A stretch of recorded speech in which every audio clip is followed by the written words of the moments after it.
목사님께서 저를 너무 과찬을 해주셔가지고요. 이거 이제 큰일 났다. 이 설교를 하는데 이 기대치가 되게 높을 텐데 그 기대치를 다 못 채울 텐데 어쩌나 하는 생각이 이제 들어서 겁이 덜컥 났습니다. 제가 이제 그 교수라고 하면 되게 익숙한데요. 목사 그러면 좀 약간 좀 낯설어요. 물론 제가 어느 교회에 지금 그 협동 목사로 있기는 합니다. 그리고 뭐 늘 출석도 하고 또 사역도 하는데 아무래도 이제 교수라고 불리는 그런 기회가 많기 때문에 이 조광호 목사 그럼 나도 조금은 그래서 설교하라 그러면 조금 저 부담이 되는데 강의하라 그러면 그 별로 부담이 안 돼요. 근데 이제 설교를 이렇게 또 해달라고 별거 아닌 사람한테 부탁드려서 이렇게 단에 섰습니다.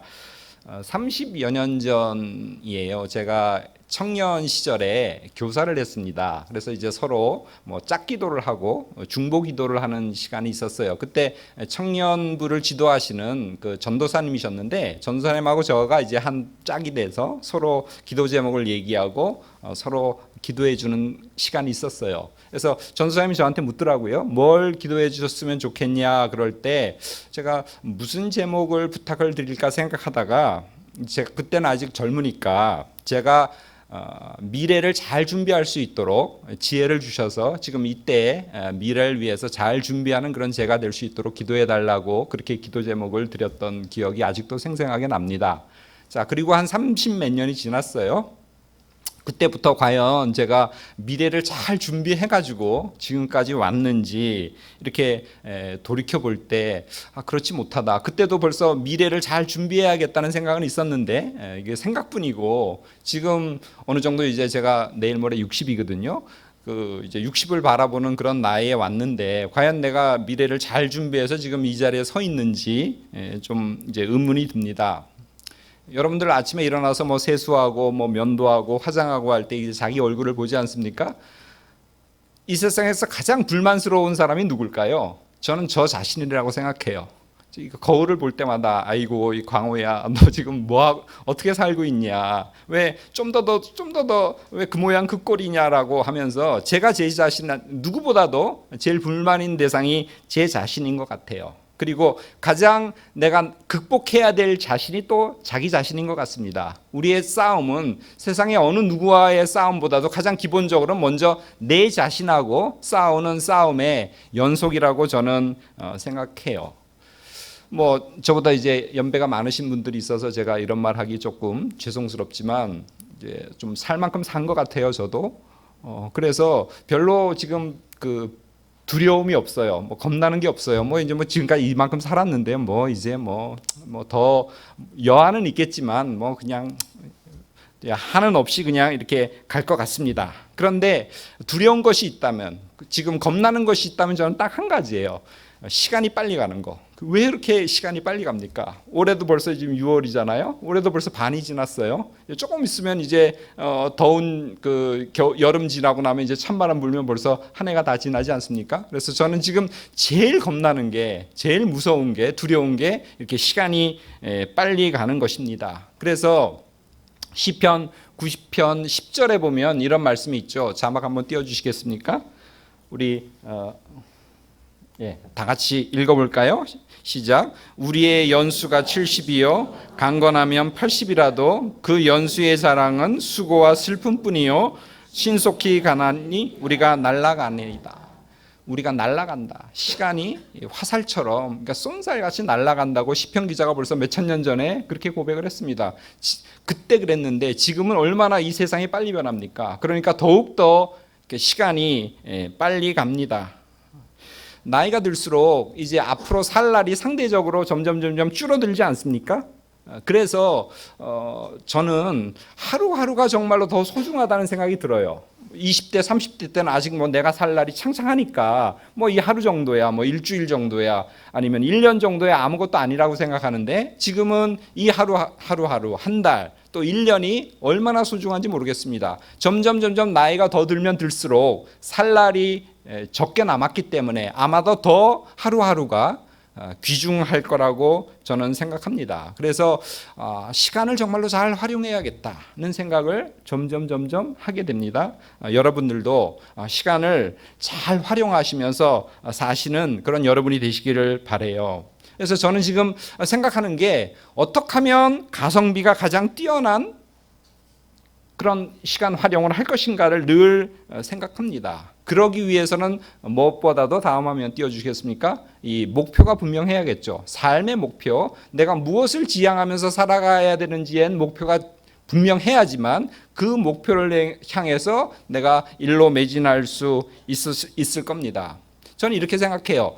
이 세상을 떠날 때 아마도 제가 살아왔던 지금까지의 삶을 이렇게 한번 쭉 살펴볼 것 같아요. 주마간산처럼 뭐 영상이 이렇게 빨리 돌리는 것처럼 내 삶이 쭉 이렇게 돌아가겠죠. 한 뭐 1분이면 1분 아니면 몇십 초 안에 이렇게 쭉 돌아가면서 지난 시간은 할 수 없고 오늘 19년 6월 8일 이후에 그래도 나는 그 남았던 그 시간들을 낭비하지 않고 잘 살았구나. 내가 제대로 목표를 정하고 그 목표를 이루기 위해서 달성하기 위해서 내가 잘 살았구나라고 내 스스로 자평한다면 내가 어떤 업적이나 실적을 남긴 거와 상관없이 저는 제 인생이 성공한 인생이라고 그렇게 생각할 겁니다. 물론 어떤 삶을 살든지 간에 저는 하나님께 감사하면서 이 세상을 떠날 거예요. 하나님께서 나를 지켜주셨고 인도해 주셨고 나를 여기까지 잘 살게 주님의 축복 가운데 나와 함께 하셨다는 그 고백을 하면서 저는 세상을 떠날 거지만 그럼에도 불구하고 목표를 잘 정하고 그리고 시간을 거기에 잘 활용해서 살았다고 하면 저는 스스로 어떤 무언가 실적과 업적과 관련 없이 저는 성공했던 삶이라고 저는 생각을 합니다.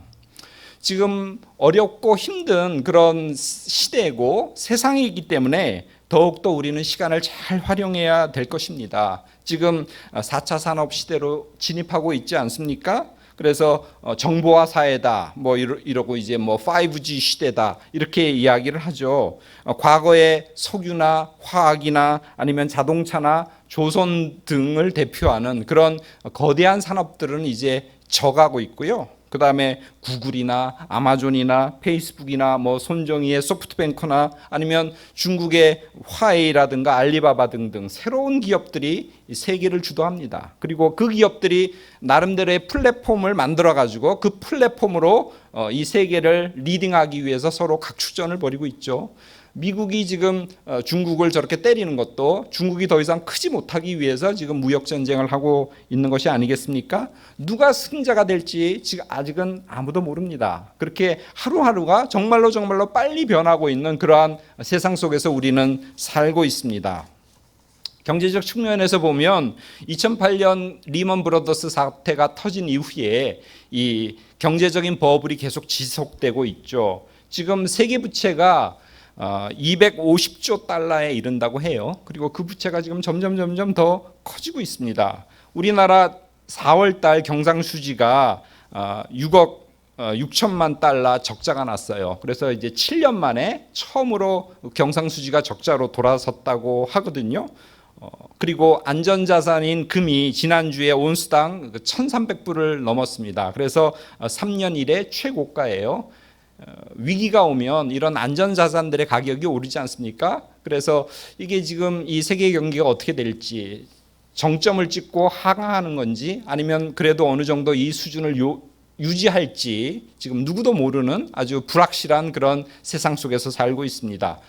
우리나라 그리고 전 세계에 몰아닥친 또 하나의 큰 파도는 고령화라고 볼 수 있어요. 우리나라 2017년에 65세 노인 인구가 전체 인구의 14%를 웃도는 고령사회에 진입했습니다. 17년 만에 고령화 사회에서 고령사회로 진입했거든요. 일본은 이것을 24년 걸렸는데 우리나라는 일본보다 7년 빠른 17년 만에 이것을 돌파했습니다. 그리고 지금 추세로 볼 때는 2026년에 초고령 사회로 들어갈 거라고 이야기를 합니다. 서구가 초고령 사회로 진입했던 시기가 100년 걸렸는데 우리는 그냥 26년 만에 그걸 이제 돌파합니다. 초고속적으로 고령화가 되고 있는 그런 이 속에서 전혀 우리가 예상하지 못했던 그런 새로운 일들이 지금 일어나고 있고요. 많은 사람들이 지금 미래에 대한 두려움과 공포에 떨고 있습니다. 여러분들 잘 아시다시피 베이비 붐 세대가, 그러니까 55년생부터 63년 세대가 지금 막 계속 은퇴하고 있지 않습니까? 1년에 한 70만 명 정도씩 계속 은퇴하고 있다 그래요. 그래서 이분들이 지금까지 열심히 살았는데 앞으로 또 거의 100년까지 살 그 미래를 위해서 지금 무엇을 또 어떻게 살아야 될지 지금 고투하고, 그리고 그 방향성을 찾고 방법을 찾고 있는 그런 그 시기가 우리나라의 시기입니다. 급속하게 변화를 하다 보니까 이 젊은이들은 앞으로 일자리를 6개나 7개 정도, 전혀 다른 일자리 6개나 7개 정도를 이제 징검다리 뛰듯이 갖고 살 거라고 그렇게 얘기를 합니다. 평생 직장 또는 직장이란 개념이 이제 미래에는 없을 거라 그래요. 그리고 프로젝트별로 사람들이 모여서 그 프로젝트를 하고, 그리고 또 다음 프로젝트로 넘어가고 하는 식으로 이제 일을 할 거라 그럽니다. 좀 더 능력 있는 사람은 그 프로젝트를 동시다발적으로 같이 참여하면서 이제 일을 하는 그런 형태가 될 거라고 해요. 젊은들이 지금 굉장히 힘든 상황이지 않습니까? 그렇기 때문에 젊은이들도 이 상황을 돌파하고 어려움을 극복할 그런 지혜가 필요하다고 그렇게 생각이 돼요. 지혜 그러면 우리가 누가 떠오릅니까? 솔로몬이 떠오르죠. 그 왕상 열왕기상 3장 5절에 보면 하나님이 솔로몬에게 그렇게 말씀하시죠. 내가 내게 무엇을 줄꼬, 이렇게 얘기해요. 그럴 때 우리는 그 솔로몬이 지혜를 주세요라고 하나님께 간구했다고 우리는 보지 않습니까? 열왕기상 3장 9절에 보면요, 우리 한번 같이 읽어볼까요? 자, 시작.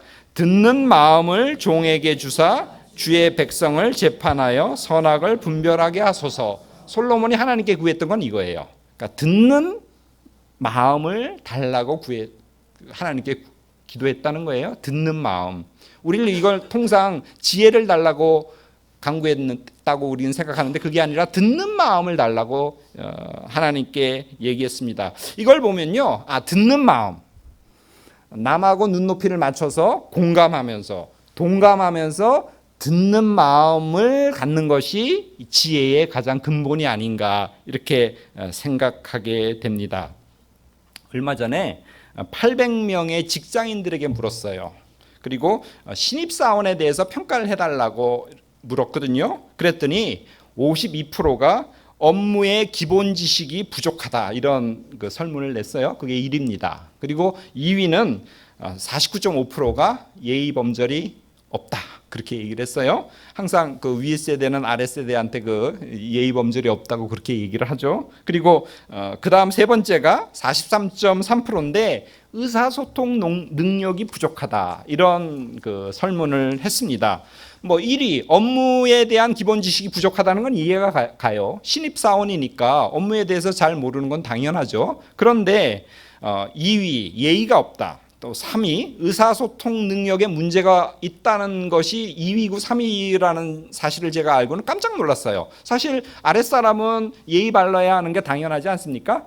그리고 기본적으로 의사소통 능력이라는 건 사람이 세상을 살면서 사회생활을 하면서 가장 기본적인 것인데 이것이 부족하다고 2위, 3위로 기존의 직장 동료들이 그렇게 이제 평가를 했다는 겁니다. 이 말은 조금 말을 바꾸면요, 조금만 예의를 가지고 그리고 남의 얘기를 경청한다면, 그리고 자기 의사를 분명하게 표현할 수 있는 그런 능력을 기른다면 젊은이들에게 기회가 있다는 뜻이라고 생각합니다. 뭔가 그 비집고 들어갈 수 있는 틈이 있다고 저는 생각을 해요. 물론 괜찮은 직장에 들어가는 것 자체, 취업하는 것 자체가 지금 힘이 들죠. 그렇기 때문에 우리 기성세대들은 이 젊은 사람들을 성원해주고 그리고 또 그들을 위해서 기도하고 많은 격려를 해줘야 된다고 생각을 해요. 시간이 되게 중요하고 시간을 잘 활용해야 된다는 이야기를 제가 계속 말씀드리고 있습니다. 시간은 금이다 그러지 않습니까? 그런데 지금 은퇴한 이제 나이가 드신 분들에게는 시간이 너무 넘쳐서 지금 문제입니다. 비스마르크가 다음 화면 띄워주시겠습니까? 65세를 정년으로 정했을 때 이제 19세기 후반인데 그때 사람들의 평균 수명이 49살이었다 그래요. 그때 이제 65세로 정년을 정했어요. 그러니까 한참 굉장히 여유가 있죠. 대부분은 50이 되기 전에 이제 돌아가셨기 때문에 정년을 65세로 해도 충분히 여유가 있었습니다. 그런데 작년 기준으로 한국 기대 수명이 몇 년이냐 그러면요, 82.7세입니다. 거의 이제 83세까지가 이제 기대 수명이에요. 근데 이게 100년 전에 그 패러다임을 가지고 65세에 지금 은퇴한다고 할 때 답이 안 나오는 거죠. 뭐 한 2, 30년 일하고 거의 4, 50년을 이제 은퇴의 삶을 살아야 되는데 2, 30년 일한 걸 가지고 4, 50년을 이제 커버해 주지 못하는 그런 삶입니다. 그래서 지금 뭐 사회에서는 이제 정년을 늘려야 된다고 하는 그런 이야기들, 정치권이나 이런 데서 솔솔솔솔 풍겨 나오죠. 앞으로는 정년이 굉장히 늘어날 거예요. 나이 든 사람한테는요, 정년이 늘어난다는 건 굉장히 좋은 거예요. 은퇴하지 않고 돈을 계속 벌면서 자기 후배들과 계속 일을 할 수 있기 때문에 정년이 늘어나는 건 지금 50대 나 60대에겐 굉장히 좋은 일입니다. 그런데 20대들이나 30대들한테는 정년이 늘어난다면 이건 지옥이에요. 그렇잖아요? 늙어 죽을 때까지 일해야 된다는 뜻입니다. 제 딸이 취직을 했어요, 작년에. 그리고 제 딸이 뭐라 그러는지 아십니까? 아빠, 나 42년 일해야 정년이야, 이렇게 얘기를 하더라고요. 그러니까 끔찍한 거죠, 걔한테는. 그죠? 계속 지금 정년 일하고, 그러니까 은퇴할 나이를 기다리는데 40 몇 년을 일해야지만 이제 정년할 수 있다는 것입니다. 이렇게 정년이 계속 늘어날 거예요. 이제 은퇴를 했다고 치고요, 60세에서 80세까지 다음 화면 한번 띄워주시겠습니까? 1년이 이제 20년을 잡아봅시다.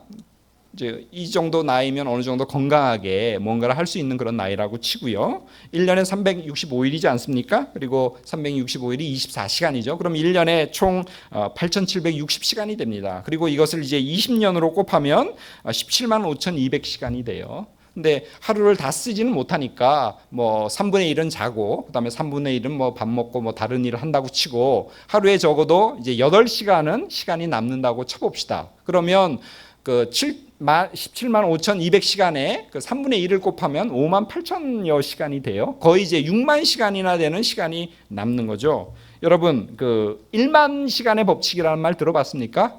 뭐든지 1만 시간을 하면 그 분야에 이제 프로가 된다는 거예요. 그러니까 1만 시간이라는 건 하루에 4시간 정도, 4시간 정도 일해서 20년 하면 그게 이제 1만 시간이 돼요. 그래서 어떤 일을 1만 시간 하면 그게 이제 프로가 된다고 하면서 1만 시간의 법칙이 있거든요. 거의 6만 시간이 남는다면 1만 시간의 6배지 않습니까? 그렇기 때문에 이 60대부터 80대까지 이 시간을 얼마나 잘 활용하느냐에 따라서 그 사람의 삶이 전혀 다른 그런 인생이 될 수 있습니다. 그렇기 때문에 이 시간을 잘 활용할 수 있는 지혜가 필요해요.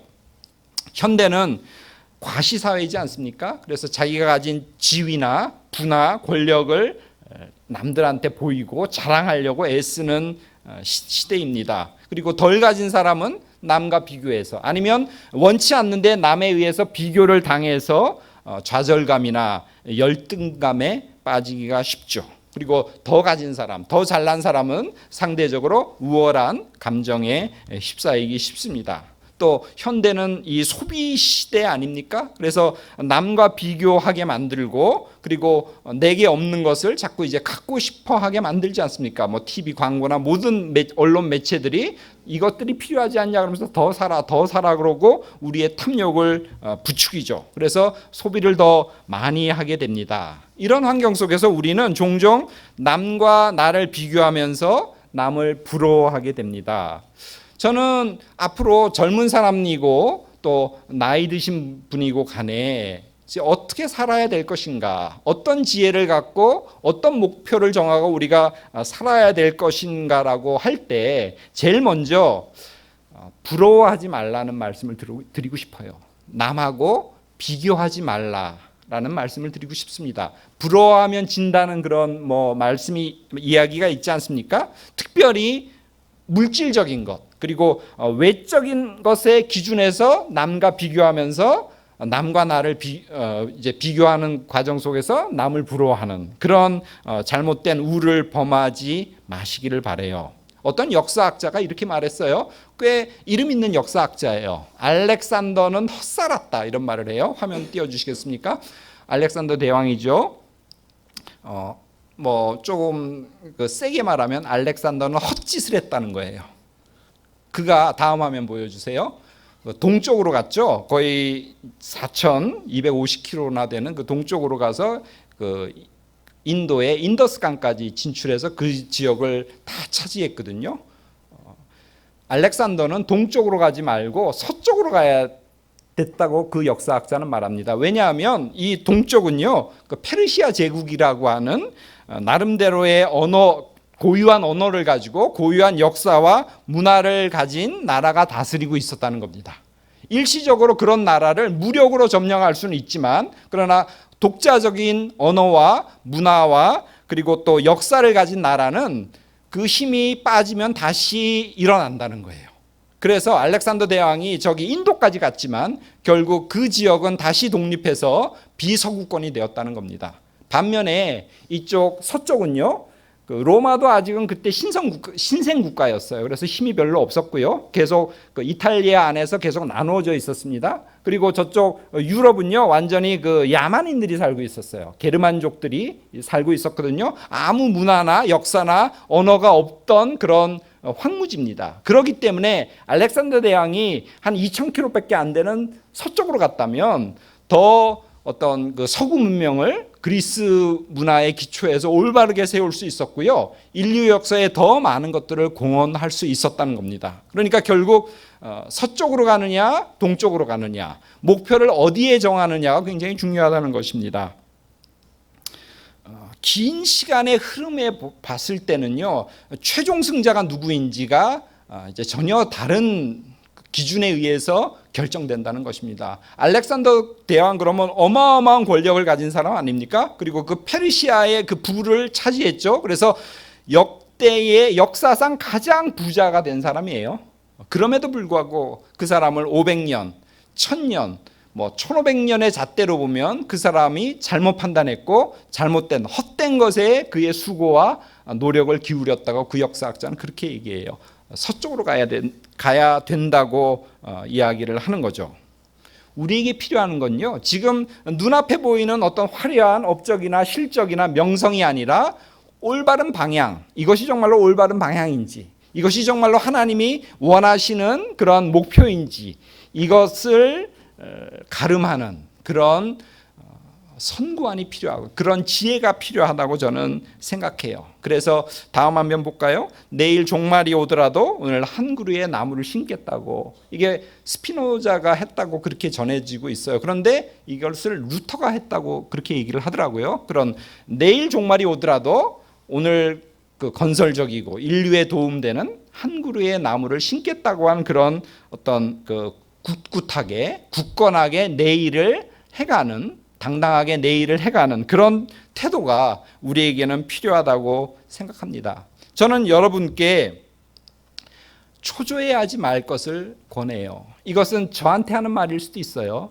저한테 하는 말일 수도 있습니다. 다음 화면 보여주겠어요? 이 마라톤을 뛸 때 이 선수는 같이 뛰는 사람들을 경쟁자로 생각해서는 안 된다는 거예요. 그러면 그 사람이 나를 치고 나가면 내가 저 사람보다 이겨야겠다 그러면서 나도 이제 페이스를 올린다는 거죠. 속도를 올린다는 거죠. 그렇게 되면 오버 페이스가 되면서 이것을 다 완주하지 못한다는 거예요. 아니면 지쳐서 좋은 기록을 남기지 못한다고 합니다. 그렇기 때문에 상대를 경쟁자로 생각하지 않고 상대를 같이 뛰는 동반자 아니면 동료라고 생각하면서 오로지 그 내 속도와 내 페이스를 생각하면서 나의 길을 굳굳이 달려갈 때 그때 결승골까지 달려갈 수가 있고 그리고 좋은 기록을 낼 수 있다 그래요. 자꾸 남하고 비교하면서 자꾸 경쟁 의식에 빠져서 초조하면 일을 그칩니다. 지금은 누구에겐가 스포트라이트가 비치고요. 그 사람은 많은 사람들의 어떤 찬사와 존경을 받죠. 그리고 사람들이 그에게 아첨하면서 또 그를 칭찬하면서 그 주변에 달라붙습니다. 왜냐하면 그가 권력을 갖고 있고 또 그가 또 많은 부를 갖고 있기 때문에 뭔가 거기서 떡고물이 떨어질 건가 하고 사람들이 그쪽으로 이제 몰려들죠. 그러나 몇십 년이 지나고 몇백 년이 지난 다음에 그런 것들이 다 쓸데없는 것으로 판명나는 그런 때가, 그리고 또 그런 사례가 무수히 많을 것이라는 것 여러분 기억하시기 바랍니다. 알렉산더도 헛짓을 했다. 우리 같이 이렇게 그 범생한 사람한테는 되게 통쾌한 말이잖아요. 그죠? 알렉산더도 헛짓을 했다고 그렇게 이야기를 합니다. 그 4,100 킬로를 동쪽으로 간 것보다 오히려 눈을 서쪽으로 돌려서 몇 발자국만 더 가도, 몇백 미터만 더 가도 오히려 역사상 알렉산더보다 더 의미 있는, 가치 있는 일을, 가치 있는 삶을 살았다는 것 여러분 기억하시기 바랍니다. 얼마나 이 양이 중요한 게 아니에요. 중요한 것은 방향성입니다. 어떤 방향성을 우리가 지향하느냐, 그리고 그 방향성이 과연 하나님이 기뻐하시는 그런 것이냐가 중요한 것입니다.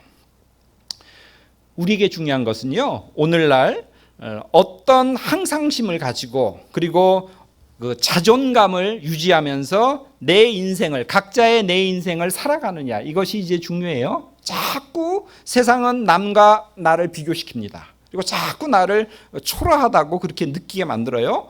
그리고는 어떤 그 나를 허물어뜨립니다.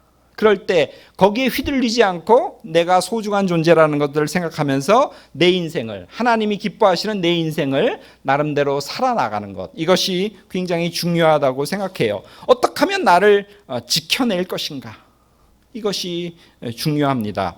작년 그 11월에 한 신문 기사에 이런 기사가 났습니다. 다음 화면 보여주시겠습니까? 서울대생의 절반이 우울증에 지금 시달리고 있다는 거예요. 남들이 선망하는 대학에 들어갔는데 부모님의 어떤 기대, 아니면 주위 사람의 그 기대에 이렇게 이제 억눌려서, 아니면 중고등학교까지는 내가 최고라고 생각했는데 자기보다 더 똑똑한 사람이 거기 들어가니까 더 많은 거예요.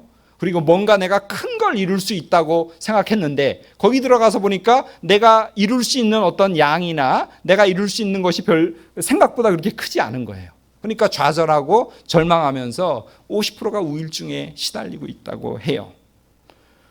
이것은 이 경쟁 위주의 우리 그 사회가 주는 그 비극이라고 생각합니다. 남들이 선망하는 그들이 50%가 지금 우울증에 시달리고 있습니다. 이것은 굉장히 심각한 현실이죠. 다시 말하지만 어떻게 나를 지켜낼 건가? 이것이 가장 중요하다는 관건입니다. 그래서 우리는 지혜가 필요해요. 성경은 뭐라 그럽니까? 여호와를 경외해야 하는 것이 가장 지혜의 근본이다, 이렇게 말씀하지 않습니까? 오늘 본문 빌립보서 3장에도 바울이 뭐라고 말씀하시냐면 그리스도를 아는 지식이 가장 고상하다, 이렇게 얘기합니다. 그리고 그것을 위해서 내가 모든 것들을 다 해로 여기고 배설물로 버렸다고 그렇게 이야기를 해요. 빌립보서 3장 4절에서 6절까지 보면 나에게도 육체를 신뢰할 만한 것이 굉장히 많았다고 그렇게 이야기를 하지 않습니까? 8일 만에 할례받고 이스라엘 족속이고 율법으로는 바리새인이고 열심으로는 교회를 박해했고 율법의 의로는 나는 흠이 없는 자다라고 당당하게 그렇게 이야기를 합니다. 여러분도 잘 아시다시피 그리스도를 만나기 전까지 바울은 바리새인으로 굉장히 치열한 삶을 살지 않았습니까? 그는 혈통이나 가문이나 스펙이나 능력이나 모든 면에서 출중했던 사람입니다. 그리고 열심까지 있어서 그 열심은 타의 추종을 불허할 그런 정도였죠. 그래서 다메섹으로 가서 예수를 믿는 자들을 지금 박해하고 그들을 끌어다가 예루살렘에 데리고 오려고 의기양양해서 다메섹으로 가죠. 그런데 바울은 그 자랑스러운 것을 다 버렸다고 이야기를 합니다. 자, 7절 다음 화면 띄워주시겠어요? 같이 한번 읽어봅시다. 자, 시작. 그러나 무엇이든지 내게 유익하던 것을 내가 그리스도를 위하여 다 해로 여길 뿐더러, 다음 화면. 또한 모든 것을 해로 여김은 내 주 그리스도 예수를 아는 지식이 가장 고상하기 때문이라. 내가 그를 위하여 모든 것을 잃어버리고 배설물로 여김은 그리스도를 얻고. 과거에 잘 나갔던 이 바울은 예수에 대한 소문을 예루살렘에서 들었을 거예요. 바리새인이었던 그는 자기 동료들과 예수가 뭐라고 얘기했는지, 무엇을 가르쳤는지, 그가 율법에 대해서 어떻게 해석했는지를 면밀하게 한번 따져봤을 겁니다. 그리고는 내린 결론이 그는 가짜다. 그는 메시아가 아니다. 이렇게 결론을 내렸겠죠. 그렇기 때문에 그는 예수 믿는 자들을 핍박하는 그 전선의 제일 앞에 섰습니다. 그리고는 다메섹으로 갔죠. 근데 다메섹으로 가는 도중에 부활하신 주님을 만났어요. 부활하신 주님이 그에게 나타났다는 의미는 뭡니까? 그것은 뭘 뜻하죠? 그것은 예수님이 맞고 나는 틀렸다는 겁니다. 예수님이 메시아고 예수님의 메시아가 아니고 가짜라고 내가 판명 내렸던 나의 판단이 잘못됐다는 그런 뜻을 말해요. 바울은 율법의 행함으로 구원을 받는다고 믿었죠. 그리고 율법의 요구를 다 이루어야 된다고 생각을 했습니다. 하나님은 업적과 실적을 요구하시는 그런 분이라고 생각했어요. 그리고 나는 열심으로 그 모든 것들을 다 이루었다, 다 지켰다고 자기는 자신만만하게 하나님 앞에 섰죠.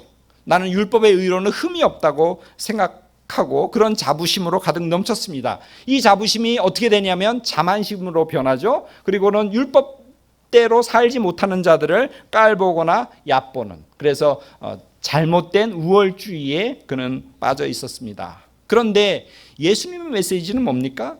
한마디로 말하면 하나님이 너희를 사랑하신다는 거예요. 하나님, 너희의 죄를 용서하시는 분이 하나님이시다.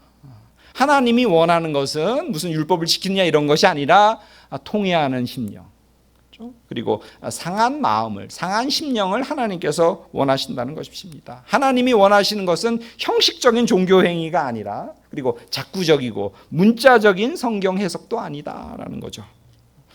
그리고 아들 예수 그리스도는 하나님이 율법을 주셨을 때 그 아버지의 마음, 그리고 그 의도를 다 알고 계셨죠. 그래서 이 세상에 오셔서 율법은, 그 율법의 의미는 이런 것이라고 사람들에게 설명을 해줬죠. 그래서 뭐라고 얘기합니까? 안식일이 사람을 위해서 있는 것이 아니라 사람이 안식일을 위해서 있다. 그렇게 말씀하고 있지 않습니까? 유대인들은 무조건 그 계명을, 안식일을 거룩하게 지키라는 그 계명을 작구적으로 지켜야 된다고 생각했죠. 그런데 예수님은 안식일에 선한 일을 하는 것이 옳으냐 악한 일을 하는 것이 옳으냐 이렇게 말씀하시면서 안식일의 목적은 사람을 위한 것이다. 그렇게 이야기를 하죠. 예수님의 메시지를 요약하면 하나님이 너희를 사랑하신다는 거죠. 그래서 너희들은 소중한 존재라는 거죠. 너희들이 얼마나 소중한지 그 하나님이 나 자신의 아들을 희생시켜 가면서까지 너희를 구원하시려고 한다. 그것이 아버지의 마음이라는 것을 이야기하는 거죠. 그러니까 너희가 지금 죄인임에도 불구하고 낙심하지 말라는 거죠. 낙담하지 말라는 거죠. 그리고 그 큰 하나님의 사랑을 깨달으라는 거죠. 그리고 다시 새 출발하자. 이것을 말씀하시는 것이 예수님의 메시지의 핵심이라고 말씀드릴 수 있어요. 염려하지 말라는 거죠. 공중에 나는 새를 보라는 거예요. 심지도 거두지도 않는데 하나님께서 다 먹이신다는 거죠. 그들을 다 기르신다는 거죠. 근데 너희는 이들보다, 이 새보다 얼마나 귀하지 않냐 이렇게 말씀하시죠. 사회 시스템은, 지금 구조는 우리를 계속 걱정하게 만들어요. 근심과 불안에 사로잡히도록 우리를 압박하고 있습니다. 그래서 조바심 내면서 끊임없이 앞으로 내다르면서 경쟁하도록 우리를 부추겨요. 그리고 승자 독식의 이 패러다임을 우리에게 강요하고 있죠. 그런데 주님께서는 뭐라고 말씀하셔요? 염려하지 말라 그래요. 걱정하지 말라고 합니다. 그리고 수고하고 무거운 짐진 자들은 다 내게로 오라고 하면서 내가 너희를 쉬게 하리라. 그렇게 말씀하십니다. 예수님은 나는 섬김을 받으러 온 것이 아니라 섬기려 왔다고 말하고 많은 사람의 대성물로 주려고 왔다고 이야기합니다. 자, 이런 것들이 예수 그리스도를 아는 지식이에요. 자, 구절을 한번 읽어봅시다. 시작. 그 안에서 발견되려 함이니 내가 가진 의는 율법에서 난 것이 아니요 오직 그리스도를 믿음으로 말미암은 것이니 곧 믿음으로 하나님께로부터 난 의라. 그 안에서 발견되려 함이니라고 할 때 그라는 것은 예수 그리스도예요. 그러니까 우리가 예수 그리스도 안에서 이제 발견되어야 된다는 뜻이죠. 4절부터 길게 바울이 쭉 설명하면서 우리의 목표는 뭐냐? 예수 그리스도 안에서 내가 발견되는 것, 이것이 우리 신앙생활의 목표라고 바울은 그렇게 말씀하고 계십니다. 나를 만드신 창조주 하나님, 그리고 나를 얼마나 사랑하시는지 그 하나님께서 당신의 아들까지 희생시켜 주셨어요. 그랬기 때문에 이 내 삶이 이 하나님의 구속의 그 사건, 구속의 이 행위와 아무 관련이 없다면 내가 비록 내 인생에서 어떤 큰 위대한 일을 했다고 할지라도 나는 가장 중요한 것을 잃어버린 인생의 패배자가 된다고 그렇게 말씀하고 계십니다. 알렉산더가 아무리 수천 킬로를 동쪽으로 갔다고 하더라도 그는 결국 역사의 1000년의 잣대, 2000년의 잣대로 보면 별로 크게 공헌한 것이 없다고 하는 것과 마찬가지입니다. 결국 헛수고였다는 거예요. 그는 동쪽이 아니라 서쪽으로 가야 했다는 거죠. 내 삶에서 남들이 부러워할 만한 그런 큰 업적과 실적을 냈다고 하더라도 내 삶이 그리스도와 상관이 없다면, 그리고 그리스도 안에서 발견되지 못한다면, 그리스도 안에서 내 삶이 규정되었지 않았다면 나의 삶은 무의미한 인생을 산 것이다 라고 바울은 그렇게 이야기를 합니다. 우리는 나름대로 삶을 살면서 굉장히 열심히 노력하고 수고하지 않습니까? 그런데 그 수고와 노력이 그리스도와 상관이 없다면 우리가 흘렸던 땀과 눈물은 무의미하다는 것입니다. 하나님께서는 우리로 하여금 열매 맺기를 원하세요. 그러나 우리가 감당할 수 없을 만한 그런 업적이나 실적을 요구하지는 않습니다. 달란트 비율을 한번 봅시다. 5달란트를 남긴 사람이나 2달란트를 남긴 사람이나 하나님의 칭찬은 똑같아요. 한번 읽어볼까요? 다음 화면이요. 착하고 충성된 종아, 내가 적은 일에 충성하였음에 내가 많은 것을 내게 맡기리니 내 주인의 즐거움에 참여할지어다. 어떤 업적이나 실적을 남긴다. 돈을 많이 벌었다. 뭐 적게 벌었다. 높은 지위에 갔다. 그렇지 않다. 평범하게 살았다. 그런 것들을 보지 않으세요. 다만 내 상황과 내 환경 속에서 나름대로 내가 수고하고 애썼다면 하나님은 똑같이 작게 남긴 자나 많이 남긴 자나 똑같이 사랑하시는 분이심을 여러분 기억하시기를 바라요. 다만 하나님이 주신 것을 활용하지 않고 땅에 묻는다면 하나님께서는 그 1달란트를 준 사람에게 질책했듯이 그런 질책을 우리에게 내리실 것입니다. 자, 설교를 마무리하겠습니다. 바울이 이 세상에서 가장 고상하다고 여기는 지식, 그 지식을 우리도 깨달아 알아가도록 힘쓰는 우리가 되어야 될 것입니다. 예수님께서 알려주신 그 지식은, 가장 고상한 지식은 무엇이냐면요, 하나님은 우리를 사랑하신다는 거예요. 하나님은 어떤 상황 속에서도 우리를 버리시지 않는다는 것입니다. 그리고 그분은 늘 우리에게 새로운 기회를 허락하시고, 그리고 늘 우리 곁에 있어서 우리를 지켜주시고 우리를 성원해 주시고 우리에게 용기를 주시는 분이시라는 거예요. 그분이 우리를 얼마나 사랑하는지 당신의 그 하나밖에 없는 아들까지도 희생시키는 분이시라는 것. 그리고 그래서 예수 그리스도가 우리를 위한 화목제물로 십자가에 당신을 매달기 위해서 이 땅에 오셨다고 하는 것. 그것이 그리스도가 우리에게 말하는, 그리스도를 아는 가장 고상한 지식입니다. 하나님이 나를 눈동자와 같이 지키시고 돌보신다고 하는 사실을 우리는 깨달아야 돼요. 그래야지만 바울이 말하는 그 가장 그리스도를 아는 가장 고상한 지식을 우리도 얻게 되는 것입니다. 그것이 바로 주님을 아는 그런 지식이에요. 저는 이 고상한 지식을 맛보면서 사는 그런 여러분이 되기를 간구합니다. 어떻게 이 지식을 우리는 그러면 얻고 맛보고 살 수 있을까요? 먼저 그리스도께서 하신 그런 여러 많은 말씀들이 있지 않습니까? 그리고 그가 어떤 삶을 살았는지 그 말씀을 묵상하고 그 삶을 우리 늘 마음속에 이렇게 생각하면서 살아야 될 것입니다. 그리고 하나님께 그리스도의 영, 그리고 아들의 영이 우리 안에 내주하시기를 하나님께 간구해야 될 것입니다. 그리고 그리스도를 본받아서 살려고 우리는 매일매일 노력을 해야 될 것입니다. 그러면 그분이 알려주시는, 그리스도가 알려주시는 하나님의 사랑을 경험하는 그런 저와 여러분들이 될 것입니다. 그 사랑이 우리 안에 있으면 우리는 이 세상 풍조에 휘둘리지 않고 이 세상 풍조에 물들지 않고 당당하게 여러분들을 지키면서 살아가는 그러한 귀한 한 사람 한 사람 한 존재가 될 것입니다.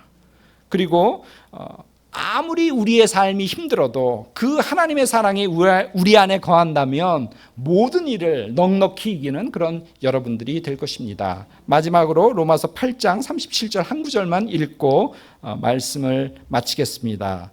이 모든 일에 우리를 사랑하시는 이로 말미암아 우리가 넉넉히 이기느니라. 그리스도의 사랑, 그리스도를 아는 그 지식의 가장 고상함, 그리고 하나님이 나를 사랑한다고 하는 그 지식, 그 사랑이 우리 안에 거함으로써 모든 일에 넉넉히 이기는 여러분이 되시기를 간절히 간구합니다. 기도하시겠습니다.